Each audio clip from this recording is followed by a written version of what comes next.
मित्रांनो, काल आपल्या महाराष्ट्र राज्याचे उपमुख्यमंत्री अजितदादा पवार यांचं म्हणजे दुर्दैवी विमान दुर्घटनेत हे झालं। परंतु आपल्या ही महाराष्ट्राची फार मोठी हानी झालेली आहे। कारण ज्यावेळेला दादाची भाषणं आपल्याला आजही आठवतात।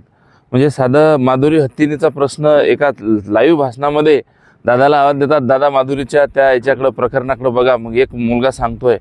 त्यानंतर अशा अनेक गोष्टी आता काल परवाच एका याच्या सभेमध्ये दादा प्रचार करत असताना एका जणाने म्हटलं, दादा आय लव्ह यू। तर त्यावर दादा म्हटले की बाबा लव्ह यू बंद कर आणि एकंदरीत आपल्या घड्याळाकडे थोडं लक्ष दे।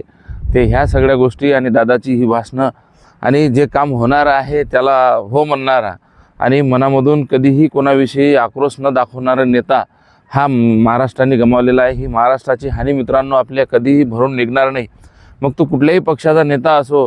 कारण आज आपल्याला स्वर्गीय गोपीनाथराव मुंडे साहेब व त्यासोबतच विलासरावजी देशमुख साहेब, त्यानंतर RR आबा आणि आपले प्रमोदजी महाजन या चौघांची मित्रांनो आठवण झाल्याशिवाय राहत नाही। कारण त्या परिस्थितीमध्ये तो कुठल्या पक्षाचा आहे हे न बघता तो माणूस म्हणून किती चांगला आहे। विलासराव आणि आपले गोपीनाथराव यांची तर जोडी मित्रांनो पूर्ण महाराष्ट्राने बघितलेली आहे। तर या दादाच्या जाण्याने आणि ह्या सगळ्या आपण महाराष्ट्राची जी हानी झालेली आहे कधीही भरून न निघणारी आहे। आणि दादा तुम्हाला सदैव महाराष्ट्र हा आठवण करत राहील। आणि ज्या वेळेला आपली भाषणाची जी लकब आहे तर आता ती कमी होताना दिसत आहे आणि सध्या आपण महाराष्ट्राचं राजकारण बघतो आहे।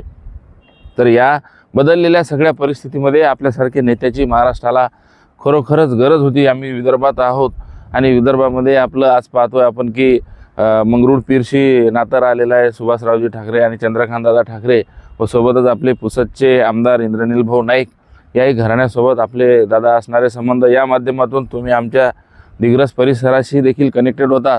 मी आमच्या संपूर्ण दिग्रसवासियातर्फे अजितदादा पवार यांना भावपूर्ण श्रद्धांजली या ठिकाणी अर्पण करतो आणि आपल्या आत्म्यास शांती लाभो हीच ईश्वरचरणी मित्रांनो प्रार्थना करतो। धन्यवाद।